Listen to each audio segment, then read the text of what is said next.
जिन राज्यों में चर्चाएं थी कि कांग्रेस की सरकार आएगी, वहां कांग्रेस को औंधे मुंह की खानी पड़ी। ओवरऑल जो कांग्रेस की स्थिति है, वहां कांग्रेस को इतनी बड़ी हार मिली, तो इस चुनाव परिणाम का हरियाणा कांग्रेस पर क्या असर रहेगा? भाजपा के कार्यकर्ताओं को इस परिणाम से जो उत्साह मिला है, उसका हरियाणा में कहीं ना कहीं असर होगा। संगठन के तौर से देखें तो हरियाणा में तो और ज़्यादा हालत ख़राब है कांग्रेस की। पिछले 9 साल से संगठन ही नहीं है। जसपा ने बड़े उत्साह के साथ वहाँ पहली बार राजस्थान में उम्मीदवार उतारे मैदान में, और अधिकतर उम्मीदवार जमानत भी नहीं बचा पाए।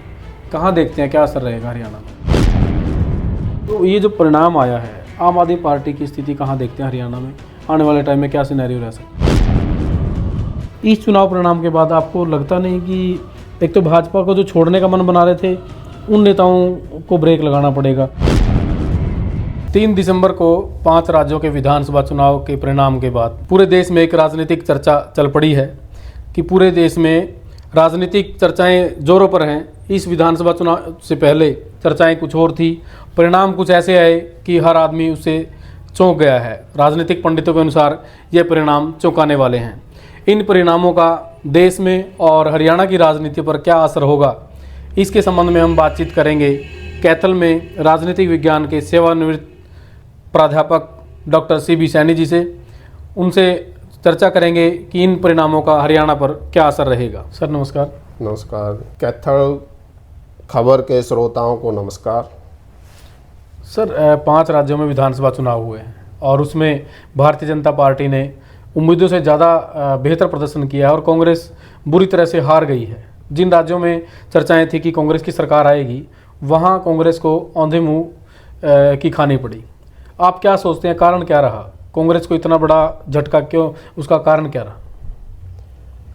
हम चर्चा करेंगे 2018 के चुनाव से।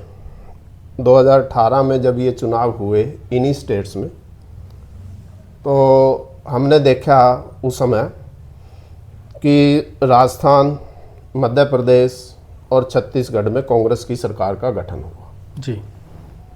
और उससे पहले तीनों ही स्टेट्स में बीजेपी की सरकार थी।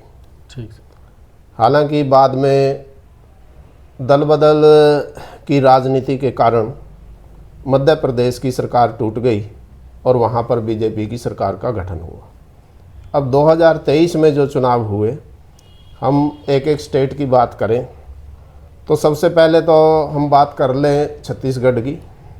तो छत्तीसगढ़ में क्या था, जब 2018 में सरकार का गठन हुआ तो वहाँ पर डिसाइड किया गया कि श्री भूपेश बघेल 2.5 साल के लिए मुख्यमंत्री रहेंगे और 2.5 साल के लिए मुख्यमंत्री रहेंगे श्री TS सिंहदेव। लेकिन जब 2.5 साल पूरे हुए तो TS सिंहदेव को CMशिप नहीं सौंपी गई या मुख्यमंत्री के पद से सुशोभित नहीं किया गया जी। तो वहाँ से अंतर्कलह शुरू हुई।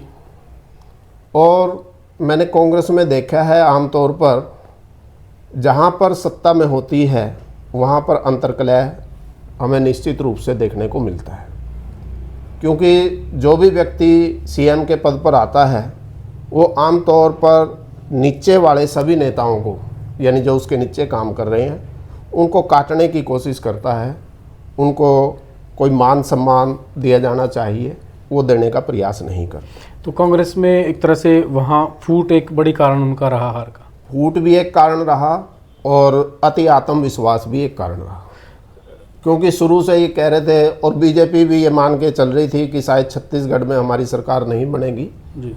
और अति आत्मविश्वास में वो रहे कि हम छत्तीसगढ़ तो जीत रहे हैं। तो क्या हम मान सकते हैं कि जो भाजपा एक तरह से चुनाव हार रही थी और भाजपा का जो चुनावी मैनेजमेंट था वहाँ पर, वो सफल रहा, कहीं ना कहीं वो एक जीत का बड़ा कारण रहा भाजपा की? हम बिल्कुल निश्चित रूप से मैनेजमेंट, तो यदि चुनाव में मैनेजमेंट नहीं है तो निश्चित रूप से चुनाव आप जीत नहीं सकते।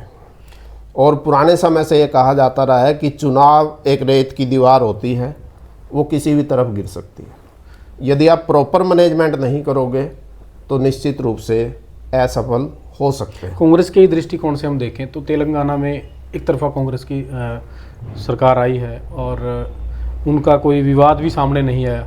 तो वहाँ जो पार्टी में एकजुटता है उसके अभाव हम बाकी स्टेट्स में देखते हैं कहीं ना कहीं। तेलंगाना में थोड़ी सी डिफरेंट स्थिति हम देखते हैं, क्योंकि पिछले 10 साल से वहाँ पर केसीआर की सरकार थी और कांग्रेस वहाँ तीसरे नंबर पर थी। फूट की दृष्टि से हम बात करें तो नहीं, वही मैं बता रहा हूँ कि कांग्रेस तीसरे नंबर पर थी, और ऐसी स्थिति में जब कांग्रेस है ही नहीं कहीं तो नेताओं में फूट कहाँ दिखाई पड़ेगी। जब ये लग रहा है कि सरकार आएगी नहीं तो फूट दिखाई नहीं देगी। लेकिन अभी भारत जोड़ो यात्रा के बाद वहाँ पर राहुल गांधी के नेतृत्व के कारण तो वहाँ पर माहौल बनना शुरू हुआ, और पर्टिकुलरली विधानसभा चुनावों से लगभग 2 महीने पहले ही आप कह सकते हैं कि ऐसा माहौल बना, और आते आते लास्ट में ये भी कहा गया कि यहाँ पर कांग्रेस की आंधी है, और क्योंकि वहाँ पर कोई फूट नहीं थी, सभी इकट्ठे होकर चुनाव लड़ रहे थे। जो आपने भारत जोड़ो यात्रा का जिक्र किया, मध्य प्रदेश और राजस्थान में क्यों नहीं इस यात्रा का असर दिखा? मध्य प्रदेश और राजस्थान में पहले से ही अंतर्कलह है, क्योंकि मध्य प्रदेश में पहले सरकार थी। मैंने 2018 का जब जिक्र किया तो वहाँ पर 2 नेता थे, पर्टिकुलरली कमलनाथ जी और ज्योतिरादित्य सिंधिया जी।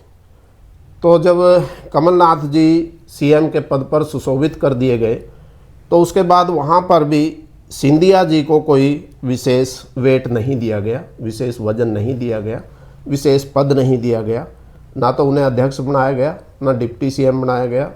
और इस तरह से धीरे धीरे अंतर्कलह इतनी बढ़ी कि सिंधिया ही अपने साथियों को लेकर, अपने साथी विधायकों को लेकर बीजेपी में चले गए, और 2 साल बाद वहाँ पर बीजेपी की सरकार का गठन हुआ। और वही अंतर्कलह, अब वहाँ पर अंतर्कलह नहीं था, लेकिन वहाँ पर हम पर्टिकुलरली रीज़न दे सकते हैं, तो मैनेजमेंट, और दूसरा आप ये कह सकते हैं ईगो प्रॉब्लम। नहीं, मैं जो समझ पा रहा हूँ दोनों राज्यों में, राजस्थान और मध्य प्रदेश में, सीनियर कांग्रेस और जूनियर युवा कांग्रेस के बीच कहीं ना कहीं एक कोलैप्स चल रहा है कि वो आना चाहते हैं आगे और सीनियर नेता छोड़ना नहीं चाह रहे। सीनियर नेता तो कांग्रेस में छोड़ना ही नहीं चाहते। मैं एग्जाम्पल देना चाहता हूँ, चाहे पंजाब में कैप्टन अमरिंदर सिंह रहे, वो कहते थे कि मैं ही कांग्रेस हूँ। उधर राजस्थान में गहलोत, भाई कांग्रेस मेरे से ही चल रही है। कमलनाथ जी थे मध्य प्रदेश में, कांग्रेस मेरे से ही चल रही है। और मैं कहना चाहूँगा पर्टिकुलरली कि यदि पतझड़ में पत्ते नहीं झड़ेंगे तो बसंत कैसे आएगी। यदि यानी जो सीनियर लोग हैं वो नए लोगों को, यूथ लोगों को आगे नहीं आने देंगे, युवा को आगे नहीं आने देंगे जी, तो कैसे यानी पार्टी उन्नति करेगी या पार्टी प्रोग्रेस करेगी। यानी यूथ को भी मौका दिया जाना चाहिए। इसी संदर्भ में यदि हम देखें कि भाजपा में ऐसी कोई चीज़ सामने नज़र नहीं आती और वहाँ संगठन के सीधे आदेश चलते हैं।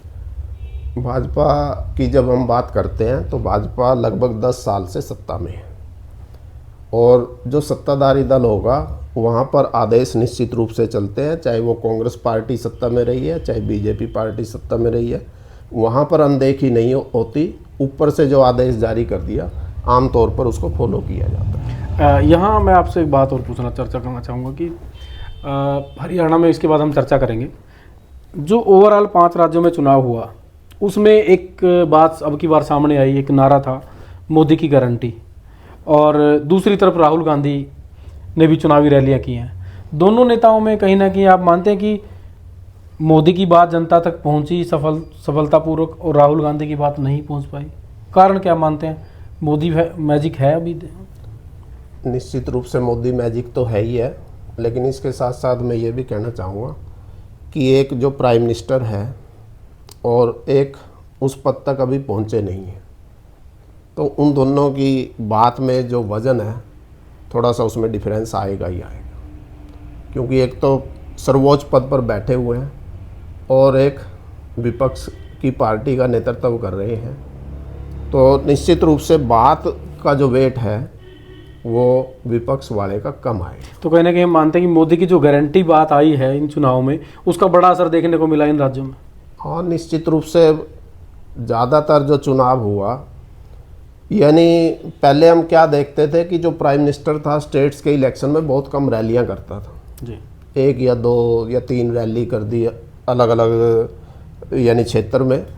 लेकिन अब देखते हैं कि चाहे मध्य प्रदेश में चुनाव था, चाहे तेलंगाना में चुनाव था, चाहे छत्तीसगढ़ में था और चाहे राजस्थान में था, माननीय नरेंद्र मोदी जी प्रधानमंत्री भारत सरकार ने खूब रैलियां की, खूब प्रचार किया। और जब प्राइम मिनिस्टर प्रचार कर रहा है तो उसका निश्चित रूप से असर जाएगा ही जाएगा। तो वहाँ मोदी मैजिक चला है, निश्चित इसमें कोई आशंका की बात नहीं रही। उसके बाद हम बात करते हैं हरियाणा में।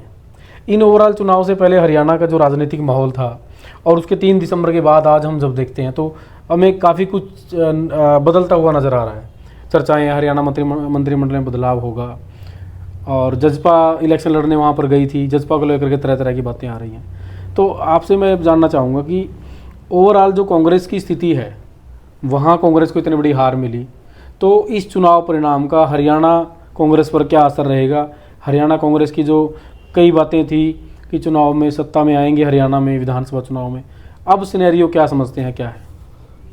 देखिए, स्टेट्स के जब चुनाव होते हैं हर स्टेट में अलग मुद्दे होते हैं। अभी तो मैं ये देख नहीं पा रहा कि अभी से उन इलेक्शंस का हरियाणा की राजनीति पे कोई ज़्यादा असर पड़ने वाला है। अब आप ये स्टेट्स लगा लें, यानी 3 में बीजेपी आई, 1 में नहीं आई जी, डिफरेंट इश्यूज। जी, लोकसभा का चुनाव अलग है, विधानसभा का चुनाव अलग है और वो स्टेट वाइज डिपेंड करता है कि किसकी कैसी परफॉर्मेंस है, सरकार कैसा काम कर रही है, उसी के अनुसार आएगा। लेकिन कहीं ना कहीं पर्टिकुलरली मैं ये बात ज़रूर कहना चाहूँगा कि हरियाणा में भी हम कांग्रेस में अब भी अंतर्कलह देख रहे हैं, यानी राजस्थान में भी अंतर्कलह की वजह से गई। आपको जब ये बोलना पड़ेगा कि हम एक हैं, उससे लोगों को संतुष्टि नहीं होती कि आप एक हैं। जब आप एक होंगे तो निश्चित रूप से अपने आप दिखाई देगा, कहने की जरूरत ही नहीं है कि एक है। संगठन के तौर से देखें तो हरियाणा में तो और ज़्यादा हालत ख़राब है कांग्रेस की, पिछले 9 साल से संगठन ही नहीं है। हाँ बिल्कुल, आप ठीक कह रहे हो, संगठन नहीं बना पाई कांग्रेस और आज तक भी नहीं बना पा रही। डेट्स आती हैं, मंथ आते हैं, भाई इस महीने तक बन जाएगा, इस डेट तक बन जाएगा। लोगों की खबरें पढ़ पढ़ के कहीं ना कहीं लोगों में जलाहट होने लगी है कि अब कांग्रेस का संगठन बनेगा, आज मीटिंग होगी, लेकिन रिजल्ट कहीं ना कहीं नहीं देखने को मिल रहा है। श्री उदय भान जी जो कांग्रेस के अध्यक्ष हैं हरियाणा स्टेट के, उनकी बहुत बार स्टेटमेंट आती है कि अगस्त तक बन जाएगा, सितंबर तक बन जाएगा, अक्टूबर में लिस्ट आ जाएगी, अब भी था अभी दिसंबर में बन जाएगा, लेकिन कब आएगी कब नहीं आएगी ये किसी अभी तक भी निश्चित नहीं है, अभी तक निश्चित नहीं है। एक बात तो हम इसमें चर्चा कर ही सकते हैं कि जो भाजपा को वहाँ से बूस्ट मिला है, भाजपा के कार्यकर्ताओं को इस परिणाम से जो उत्साह मिला है, उसका हरियाणा में कहीं ना कहीं असर होगा और भाजपा के जो कार्यकर्ताओं के हौसले हैं वो बुलंद हुए हैं। देखो, कार्यकर्ता तो काम ही करता है, कार्यकर्ता यानी जो भी है कांग्रेस का है बीजेपी का है वो काम करेगा, लेकिन डिसाइड कौन करेगा? पब्लिक करेगी। अब पब्लिक के मन में क्या है, वो पब्लिक वोट के माध्यम से ही दर्शाती है कि वो क्या करना चाहती है। अब हम वोट मांगने जाए ना, कोई किसी को किसी भी पार्टी का कैंडिडेट जाएगा तो पहले जैसा सिनेरियो नहीं रहा जी, भाई मना कर दिया किसी को, किसी की हाँ कर दी। अब तो कोई भी कैंडिडेट जाए, इवन इंडिपेंडेंट भी जाए, तो उसको भी कहेंगे कि हम तेरे साथ हैं। जजपा राजस्थान वोट के माध्यम से ही जनता डिसाइड करती है कि वो किस तरह। सर वो तो सबको पता है कि जो वोट इलेक्शन होगा तो लोग वोट डालेंगे तभी रिजल्ट आएगा। हम ये चर्चा कर रहे हैं कि चुनाव परिणाम के बाद भाजपा को इतनी बड़ी जीत मिली है और उससे पहले विरोधी दल या विरोधी लोग आवाज़ उठा रहे थे, उस रिजल्ट के बाद भाजपा कार्यकर्ताओं पर क्या असर रहेगा इसका? भाजपा कार्यकर्ता तो निश्चित रूप से उत्साहित तो होंगे ही, क्योंकि जब जीत मिली है तो उत्साह उनमें आएगा ही। लेकिन मैं 2018 के चुनाव का जिक्र कर रहा था, भाई मध्य प्रदेश में भी सरकार आई, छत्तीसगढ़ में भी आई और उसके बाद राजस्थान में भी आई कांग्रेस की। लेकिन जब लोकसभा के चुनाव हुए तो वहाँ पर परफॉर्मेंस अच्छी नहीं थी, दोनों ही पार्टी, ये कांग्रेस पार्टी की तीनों ही स्टेट में, ठीक है, वहाँ परफॉर्मेंस अच्छी नहीं थी। वो भी तो इतने ही दिन पहले चुनाव थे। ट्रेंड भी हम देख सकते हैं, पिछले जब भी लोकसभा चुनाव से पहले इन 5 राज्यों में चुनाव हुआ है, जो पार्टी वहाँ जीत के आई है वो निश्चित जरूरी नहीं है कि सत्ता में आई है लोकसभा चुनाव। वही मैं कहना चाह रहा हूँ कि अब चुनाव हुए हैं, पिछली बार कांग्रेस जीत के आई तो लोकसभा में बुरी तरह से पराजित होगी। अब बीजेपी जीत के आई है, लोकसभा में क्या रहेगा? मतलब कुछ भी हो सकता है। पब्लिक क्या चाहती है? हम जजपा की बात करें सर, जजपा ने बड़े उत्साह के साथ वहाँ पहली बार राजस्थान में उम्मीदवार उतारे मैदान में, और अधिकतर उम्मीदवार जमानत भी नहीं बचा पाए। कहाँ देखते हैं क्या असर रहेगा हरियाणा में? नहीं, राजस्थान में तो यानी जजपा जो गई चुनाव लड़ने, वो एक रणनीति के तहत गई, लेकिन अखबार के माध्यम से मैं कह रहा हूँ, यानी आई एम नॉट कन्फर्म नहीं हूँ, अखबार के माध्यम से कह रहा हूँ कि लगभग 23 कैंडिडेट थे शायद जी। 57,000 वोट यानी टोटल वहाँ पर आई है, जी। यानी 7 की बजाय 57,000। नहीं, हम ये मान के चल सकते हैं कि जजपा को इस चुनाव परिणाम का नुकसान हरियाणा में उठाना पड़ेगा। उठाना पड़ सकता है, लेकिन तब उठाना पड़ सकता है यदि जजपा अलग होकर लड़ेगी। यदि गठबंधन में लड़ेगी जी, तो उतना नुकसान नहीं होगा, कुछ ज़्यादा फर्क नहीं पड़ेगा। हाँ, ज़्यादा फर्क नहीं पड़ेगा। हम यहाँ आम आदमी पार्टी की बात करें सर, आम आदमी पार्टी ने भी तीनों राज्यों में उम्मीदवार उतारे, और उससे पहले हरियाणा, इसमें पंजाब में आम आदमी पार्टी की स्पष्ट बहुमत की सरकार आई थी, और हरियाणा में ग्राम स्तर पर इन्होंने कमेटियां बनाने का दावा किया है। तो ये जो परिणाम आया है, आम आदमी पार्टी की स्थिति कहाँ देखते हैं हरियाणा में? आने वाले टाइम में क्या सिनेरियो रह सकता है? देखो, मेरी नज़रों में तो अभी तक आम आदमी पार्टी की कोई ज़्यादा अच्छी पोजीशन नहीं है हरियाणा में। हरियाणा में आप पंजाब के साथ जोड़कर देखोगे, पंजाब में पुराने टाइम से ही सीपीआई और सीपीएम का एक कैडर रहा है जी, और वो सीपीआई सीपीएम का जो कैडर था वो आम तौर पर आप पार्टी में शिफ्ट हो गया। ठीक सर। लेकिन यदि हम हरियाणा की बात करें तो हरियाणा में सीपीआई सीपीएम का कोई लंबा चौड़ा कैडर नहीं रहा है, जी, और वहाँ पर कुछ वोट बैंक जो शिफ्ट हो गया कांग्रेस का हो गया, जी, क्योंकि वहाँ कांग्रेस सत्ताधारी दल था ठीक सर। और लोगों को उस सरकार से नाराज़गी थी, तो दूसरी पार्टियों को वोट देना नहीं चाहते थे, तो आप पार्टी को दे दी। ठीक सर। तो यहाँ पर उस तरह की पोजीशन में नहीं देख रहा कि अभी, यानी 2024 के चुनाव में तो पर्टिकुलरली नहीं देख रहा जी। आगे की हम बहुत लंबे समय की डेमोक्रेटिक सिस्टम में हम कोई कल्पना नहीं कर सकते कि क्या होगा। हाँ सर, हम बीजेपी के ऊपर बातचीत करके अपनी चर्चा को ख़त्म करेंगे। तो भारतीय जनता पार्टी को लेकर के जो परिणाम आए हैं, उसमें मैं एक सोच रहा हूँ कि जो लोग पार्टी के अंदर रह करके विरोधी स्वर उठा रहे थे, कुछ नेता मेरी आवाज़ सुनो या कुछ और, कई नेता थे जो भाजपा के खिलाफ बोलना शुरू हो गए थे, और कुछ बाहर से नेता इस इंतज़ार में थे कि हम आगे क्या कदम उठाएं। इस चुनाव परिणाम के बाद आपको लगता नहीं कि एक तो भाजपा को जो छोड़ने का मन बना रहे थे, उन नेताओं को ब्रेक लगाना पड़ेगा, कहीं ना कहीं सोचने पर मजबूर होना पड़ेगा, और दूसरे दलों के जो नेता है जो किसी दूसरी पार्टी में जाने की सोच रहे थे, अब वो भाजपा की तरफ रुख करेंगे? आप क्या मानते हैं? अभी तो देखो, लोकसभा चुनाव की वेट करनी होगी हमें। लोकसभा चुनाव में क्या यानी रहता है, यदि बीजेपी की सरकार एक बार फिर रिपीट होती है तो नेचुरली आपकी बात में दम है। लोकसभा चुनाव से पहले यदि हम बात करें, भाजपा को जो इतनी बड़ी जीत मिली है, चुनाव से पहले की बात करें हम, अभी बीजेपी में जो लीडर्स हैं, मान लो वो शिफ्टिंग की बात सोच रहे थे, वो अभी शिफ्ट नहीं करेंगे जी, वो लोकसभा चुनाव तक वेट करेंगे जी, और दूसरी पार्टी के कुछ नेता जो शिफ्टिंग की सोच रहे होंगे वो नेचुरली अब बीजेपी की तरफ शिफ्ट करने की सोचेंगे। ये तो पॉजिटिव और नेगेटिव जो रिजल्ट रहते हैं जी। उसके अनुसार आमतौर पर डिफेक्शन के डिसीजन होते हैं, यानी दल बदल के डिसीजन होते हैं। एक तरह से हम मान के चलें, जो संगठन भाजपा को जो सफलता मिली है और उसका असर यहाँ देखने को मिला है, एक तरह से मुख्यमंत्री मनोहर लाल को एक डोज मिला है, बूस्टर डोज मिला है, और उनकी एक तरफा चलेगी। हाँ, डोज तो मिला ही है और अब भी एक तरफा ही चल रही है उनकी, नहीं और ज़्यादा तो चल रही है, और ज़्यादा मजबूत होकर के चलाएंगे। हाँ, वो चलाएंगे ही। देखो, सीएम जो है, जब विधायकों का समर्थन उसके पास है जी, तो निश्चित रूप से वो ज़्यादा चलाने की कोशिश करता है। केवल सीएम मनोहर लाल की बात नहीं है, कोई भी सीएम है, वो जब विधायकों का समर्थन उसके पास होता है तो नेचुरली ज़्यादा वो चलाने की कोशिश करता है। ठीक है सर, धन्यवाद सर। Thank you. तो हमने ये चर्चा की 5 राज्यों के विधानसभा चुनाव के परिणाम के बाद। आगे भी हम इस तरह से राजनीतिक चर्चाएं करते रहेंगे। जुड़े रहिए कैथल खबर के साथ।